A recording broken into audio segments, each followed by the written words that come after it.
On October 30th, HGTV will take you on an unbelievable tour of some famous American homes. Homes with a dark side. Unearth the chilling secrets of these landmark homes. Ghostly Homes. Friday night at 9, 8 Central, only on HGTV. Accepted. The college football game you want to see isn't on where you live, and there's nothing you can do about it. Or is there? Imagine a place where the games you want to see are on every Saturday. A place where you...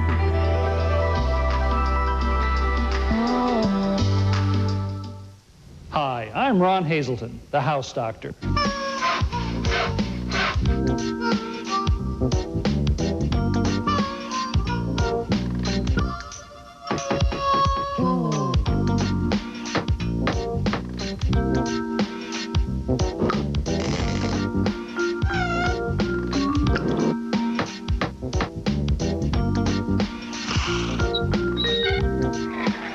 Well, welcome once again to The House Doctor, the show that teaches you how to fix up your home or apartment.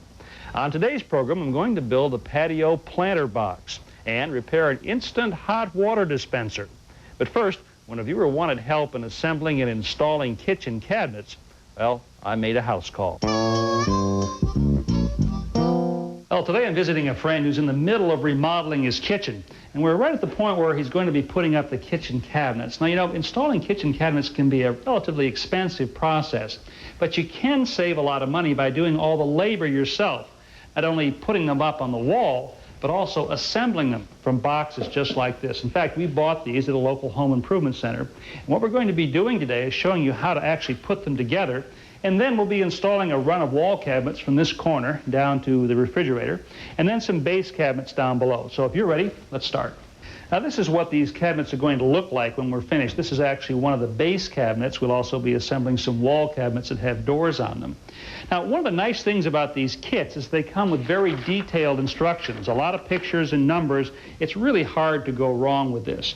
And they also come with all the hardware that you're going to need to put everything together. So let's start by assembling one of the sides to the bottom. Now, the fastening system that makes most of these knockdown or kit cabinets work is made up of two components, a threaded post like this and a cam. Now, typically the post will go in one part, the cam in the other. And this groove or slot in the cam engages the head of this threaded post, and as you turn this, it pulls the two parts together. So let's start first by installing the threaded post in the side. Now, here's that cam that we saw just a moment ago. We're going to install this in the side of the cabinet. Just press it in like that. Then I'll attach the side to the bottom. You notice I've got a third pin in it. That's just a wooden dowel that helps locate everything. Drop that on. And now as I twist this, the cam is going to tighten up against that post like we saw just a second ago and secure the two parts of the cabinet together. Well, that's about all it takes to assemble the cabinet itself. We're up to the point now where we're putting the back in. Now, this particular manufacturer supplies the back in 3 panels or sections like this. They just slip into a slot here on the side, and they're held in place with some screws. Here's our first completed wall cabinet. We've added a shelf which just sits on some adjustable pins right here. We've also assembled the base cabinet. It goes together the same way, with the exception of these drawer glides right here. There's one back here. These just get screwed to the inside of the sides, and then the other half of this is mounted on the bottom of the drawer side right here. Now, these drawers also come knocked down. They simply screw together, and the drawer front screws onto the front of the base frame. Well, the next step here is to begin actually installing the cabinets, and this becomes a 2-person job usually. And this is Abel. He's going to be giving me a hand here, helping me hold things. What we've done is determine where we want the bottom of the wall cabinets to be, and put a level up here. We're going to be drawing now a level line to indicate where to position those cabinets. Now, next we want to install some temporary support strips or ledgers to help us hold these cabinets in place while we're attaching them to the wall.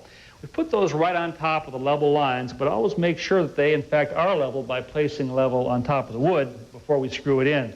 Now, these need to be attached to the wall studs. So let's take our stud finder, move it along here just to confirm that we've got, there we go, right there. Okay, so this is our stud location.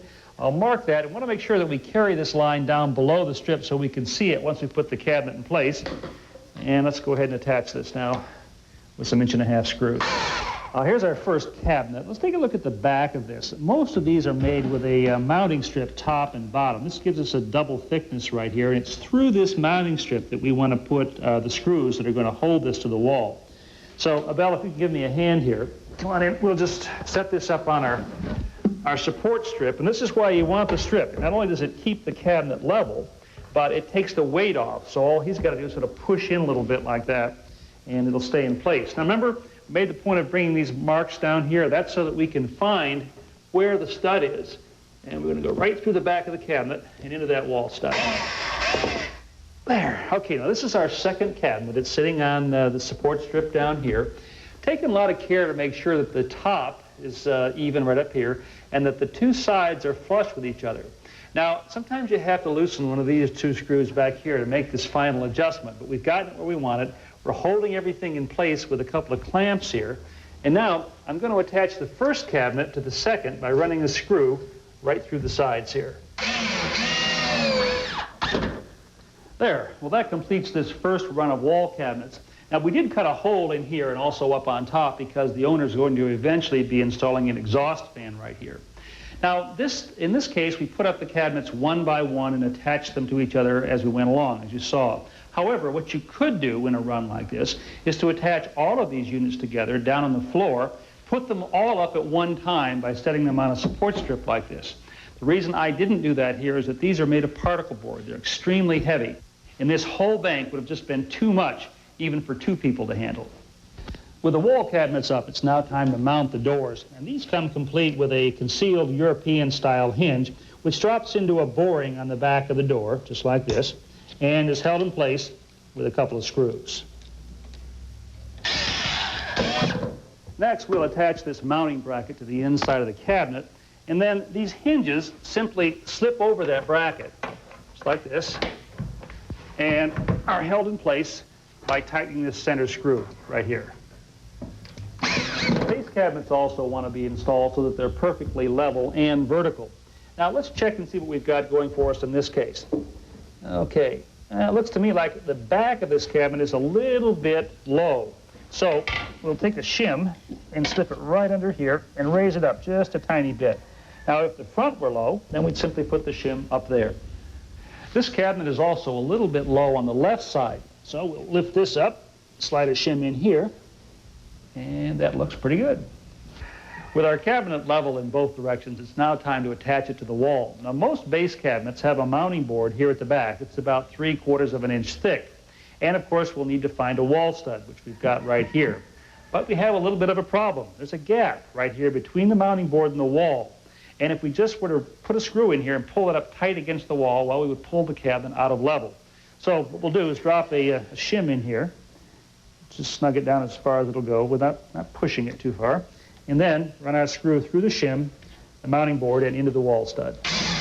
With the cabinet secured in place, we'll trim off the excess shims using a utility knife. These drawer fronts attach to the drawers by running some screws through the pre-drilled holes right here. Well, we've taken you through practically all the steps of assembling knockdown cabinets like this and installing them. We just have to work our way around the rest of the kitchen and finish up this job. So if you're thinking about adding new cabinets to your kitchen and you'd like to save some money, well, here's an alternative that you just might want to consider. Later in the show, how to fix an instant hot water dispenser. And next, building a planter box. Get a head start on the holidays with Carol Duvall's Holiday Workshop live, beginning Monday at 2 on HGTV Daytime. Where will the world's next great city be built? It could be Russia, China, Brazil, or maybe somewhere in between. Whatever it is, wherever it is, make something great. Stanley. This is Thursday, October 29th. It's time to get your radiator ready for winter. First, turn on the furnace and let it reach its normal operating temperature. If the radiator is hot, your valve is open. Otherwise, open the supply valve at the base of the radiator. Then slowly open the bleeder valve. Use a pot to catch the water. When water comes out of the bleeder valve, turn it off because the air is out of the system.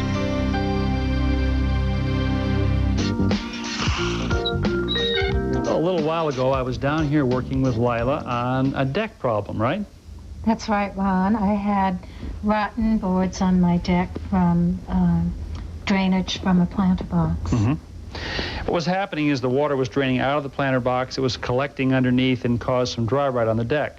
Now, what I want to do today is build a new planter box for Lila. It's going to look nice, but even more importantly, we're going to incorporate some drainage into this planter so that she won't have the same problem with her deck all over again. I'm going to build the sides of this planter out of redwood. Now, when it comes to building planters, there are as many different ways to build them as there are redwood trees. So this is one that I think is going to work out really well, but there are others. I'm going to start with a couple of planks. These are 1x8s, and we're going to want to, first of all, create a way to hold these two planks together to give us the full height of our planter.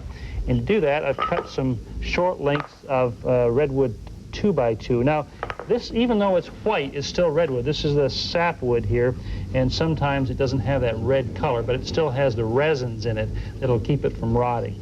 So what we're going to do is tack this piece of 2x2 across these 1x8s to hold them together, as I said, and also to form a corner brace. And I want to set this in from the edge of the board, the thickness of what will eventually be the end of this planter. And I'm going to hold it in place temporarily with a 5-penny galvanized box nail.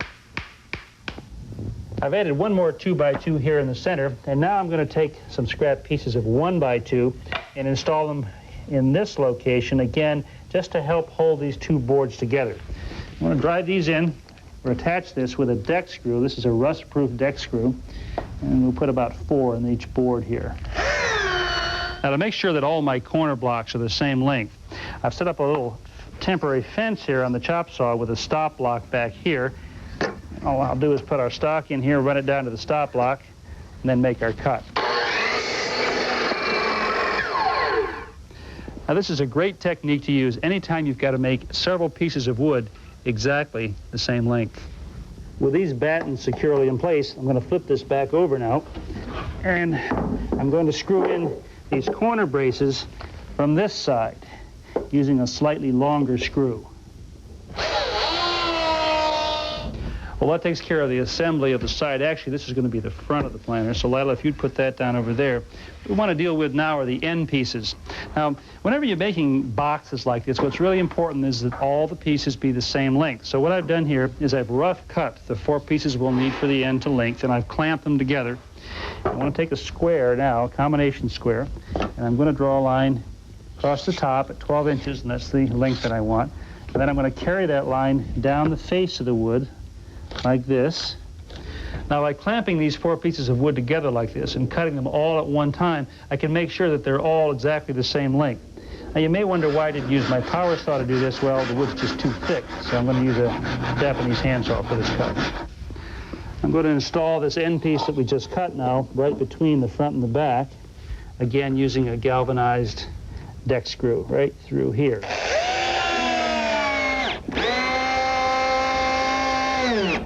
Now you can begin to see why I wanted this corner brace here. This gives us a place to attach the front and the back as well as the ends. Let's flip this over. This is the top of the planter right here. Just that side, okay, all the way over. And this is the bottom. The next thing we want to do is put a frame in here. For the bottom of this planter, I'm going to be using some exterior grade plywood. We'll be cutting this out into a rectangular shape. But before we do that, I want to make sure that this box, this frame right here, is actually square, because when you're building something like this, it can get racked and it ends up not being square. So Lila, put your tape right on the corner. We're going to measure from one diagonal, or from one corner to the other on a diagonal. This is 96.5. Okay, then go to the other corner. Now we'll measure this diagonal, and we're getting the same measurement, which means that this is a square opening. So if I cut a rectangular piece here, it'll fit in.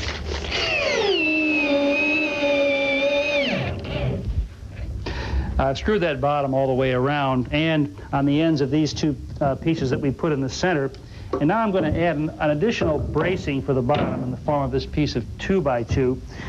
And I think what I'm going to do instead of screwing this in is just kind of toenail it about like this. With the bottom braces for the front and the back end, I'm going to now go ahead and put in a couple of cross braces, actually one on each end and then one in the center. And I'll, again, toenail these in, this time using an 8-penny galvanized finish nail.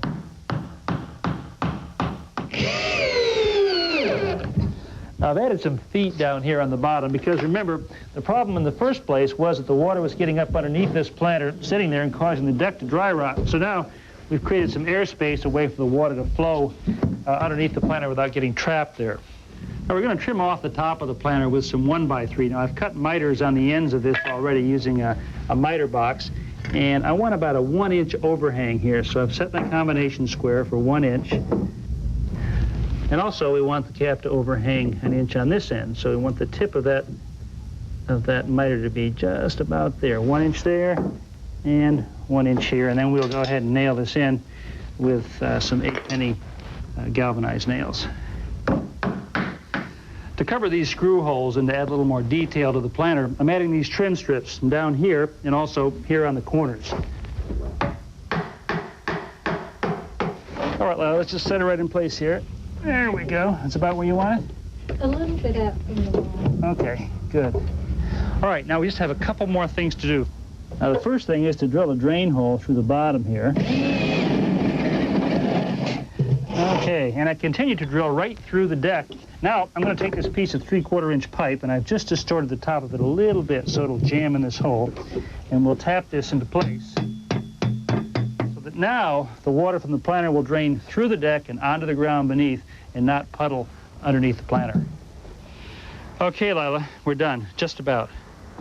Okay, this is definitely going to keep your deck from rotting again, but I'd like you to do one more thing. This is roofing compound right here. I'd like you to spread this on the inside of the planter, let it dry for a few days before you put the dirt in. That's going to make sure that this lasts a lot longer. So, all yours.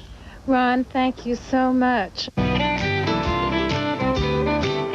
Now, I'm in the process of attaching this shelf to the edge of this cabinet here, and I've run into a problem that may occur for you, and that is I've got to have the hole up almost close to the bottom of the shelf. I don't have enough room because the body of the drill is hitting the bottom of the shelf. How am I going to solve this? Well, I got a great idea for you. Now, this is what's called a flexible drill shaft. We just put it right on the drill the same way we would any normal drill. Granted, this is a little bit longer, and you can see that it is indeed quite flexible. Now, this process also requires a drill bit with a hex end on it. I find that these are available now at most home improvement stores. And what we've now got is a drill that can operate at right angles like this. So all I need to do is to position this up here exactly where I want it, press on it, and drill my hole. Next, repairing an instant hot water dispenser. Hello, I'm Dean DePiro. As a prosecutor and legislator, I've been tough on crime. Just check the record. In Columbus, I'll be even tougher on anyone stealing or wasting our tax dollars. We've paid too much, too long, for too little. I want to change that, but I'll need your vote to do it. I'm voting DePiro. DePiro. DePiro. DePiro. Experience, integrity. DePiro for state representative. Josh and Outlet has new and hard-to-find Beanie Babies, and teeny babies, too. Bring in your old Beanie Babies and we'll pay you top dollar, whether you buy or trade. Famous brand shoes like Nike, Reebok, Adidas, and more, with values to $160, just $28.88 every day. Team apparel, including Indian starter dugout jackets, just $77.77. Youth sizes, $59.88. Get your favorite team or athlete plaques, plus other sports collectibles. Planning a party? Joshin's got all the supplies you need. Josh and Outlet Store, just east at 5808 Grant Avenue off I-77.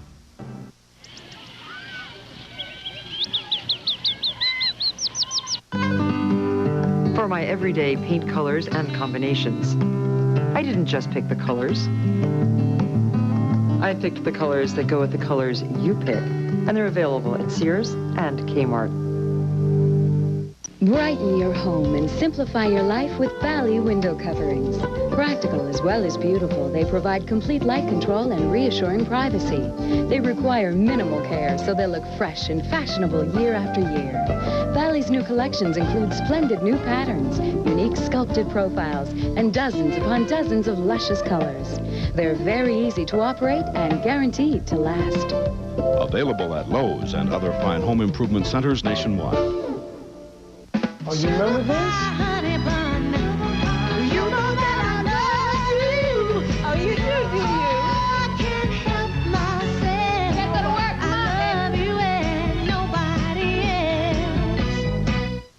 On most Saturday nights since 1866, Texans head for a place called Green Dance Hall, Green, Texas. When the band sends a steamy summer night on its way, the place really cooks. But even temperatures up in the hundreds can't stop the two-steppers. Green's has a very reliable cooling system, cold beer, and Hunter ceiling fans. Hunter, building the best since 1886. Imagine more HGTV building and remodeling than you ever thought possible at HGTV.com. More ideas, more information, and more inspiration when you explore our new Home and Garden Village. It's all at HGTV.com. Spreads like buttercream, covers like royal icing.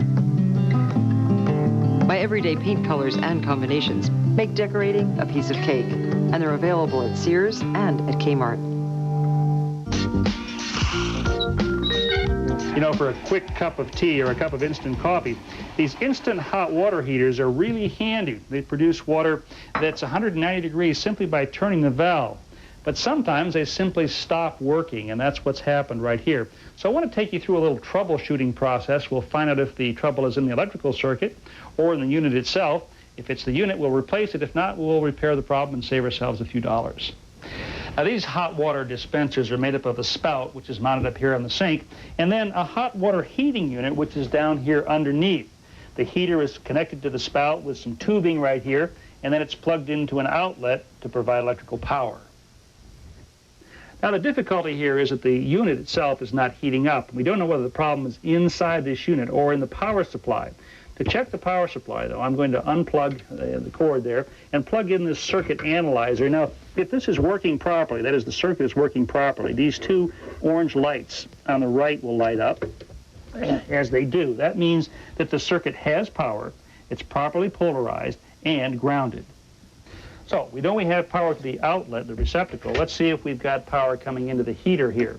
I've taken off the cover plate. You notice I've unplugged this. There's no power here. Here's the terminal where the end of this power line is connected. Now, this is I'm going to check this out using something called a voltmeter. I've got it set up to check continuity. That is, whether we have a pathway from this plug to this terminal right here. And the way we'll use this is take one of these probes and put it on the hot side of the plug right here on the pin. The other one I'm going to touch to the terminal up here. Now, watch the meter down there. See it move over? Now, I know I've got continuity or a continuous circuit here. So we know that the problem is inside the hot water dispenser itself. To remove the heater, we're going to start by turning off the water supply right here. Next, we'll disconnect the water lines from the top of the heater. Now, with everything disconnected, we should be able to just lift this off, and there we go. That is the heating unit. Well, at this point, we have about three options. We could simply replace this unit with a brand new one. It cost about $115. Or we could take this into a repair facility and have them repair just the heater, keep the faucet back here. Or you could do what we did. We did a little bit of exploration with our multimeter down here, and we found the problem. Actually, we've got two problems. One was a defective thermostat. It goes this way, actually. This is the same thing as the thermostat that turns the heat on and off in your home. It just simply wasn't working properly. And that was causing this little tiny fuse right here to blow out. So nothing was working. Now, the cost of replacing these two parts is much less than half the cost of replacing the entire unit.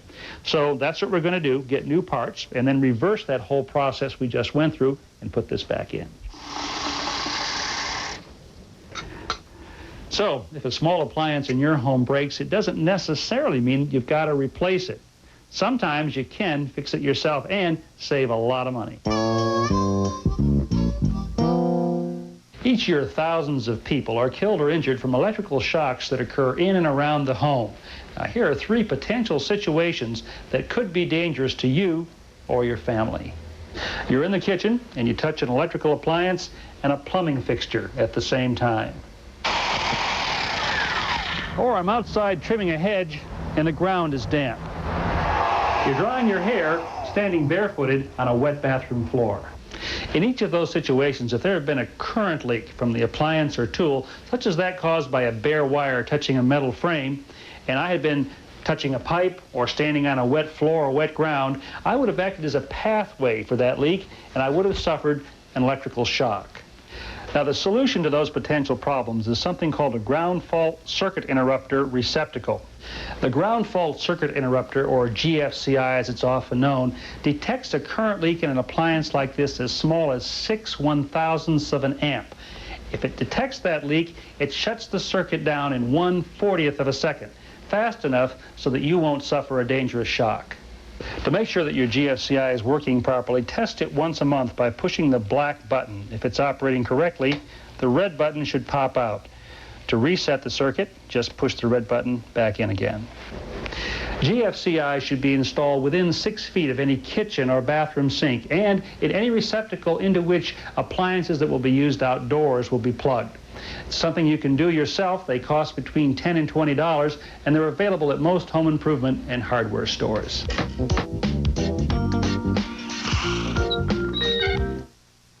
Get a head start on the holidays with Carol Duvall's Holiday Workshop live, beginning Monday at 2 on HGTV Daytime.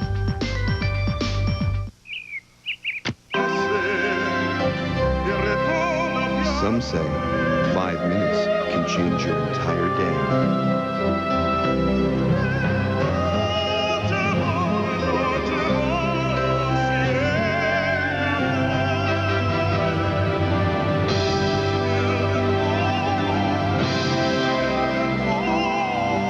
Inner bath showers. Imagine what 10 minutes can do. Craftsman has come up with another smart solution that simplifies projects and saves you time. The Craftsman Speedlock Drill and Driver System. This patented Speedlock quick connector is the heart of the system. It fits any drill and works with keyed or keyless chucks. The Speedlock's simple click in, click out action makes changing bits so easy you can do it with one hand without re-chucking. The Craftsman Speedlock system also includes this magnetic screw guide. The screw guide sleeve acts as a stabilizer and guide, so you don't have to hold screws with your fingers, and they go in straight every time. Drilling and driving is faster, safer, and easier with the Craftsman Speedlock system, whether you're working around the house, remodeling, or building crafts. And because it's from Sears, your satisfaction is guaranteed or your money back. Call now to order your 16-piece Speedlock system for only $19.99 plus shipping and handling. You'll receive the quick connector, screw guide, 7 Speedlock drill bits, 7 screwdriver bits, and a convenient storage case. Use your Sears card or other credit card and call 1-800-548-0600. Call right now. If children could vote, they'd choose Judge Richard Lilly. Judge Lilly has prosecuted more cases on behalf of abused children than any attorney in America. Vote for the children. Vote for their judge. Retain Judge Richard Lilly. In this demanding world of justice, we need to re-elect Judge Pat Kelly. Judge Pat Kelly sets the standard on the bench, in the courtroom. That's why Judge Pat Kelly's re-election is so widely recommended. Keep a good judge. Re-elect Judge Pat Kelly.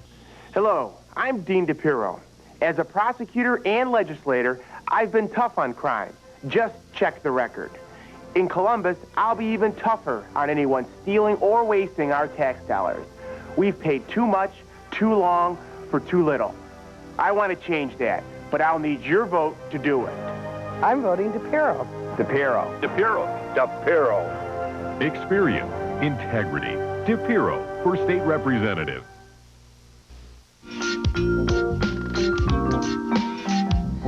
Thanks for watching. Now it's your turn to roll up your sleeves, get out there, and tackle some of those projects that you may have been putting off. And please join me next time.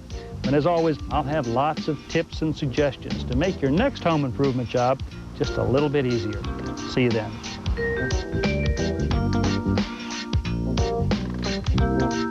Grab a hammer and come on over to This Old House Classics as our bed and breakfast conversion project gets all decked out with an outside deck that will last for years. Tonight at 7 Eastern, only on Home and Garden Television.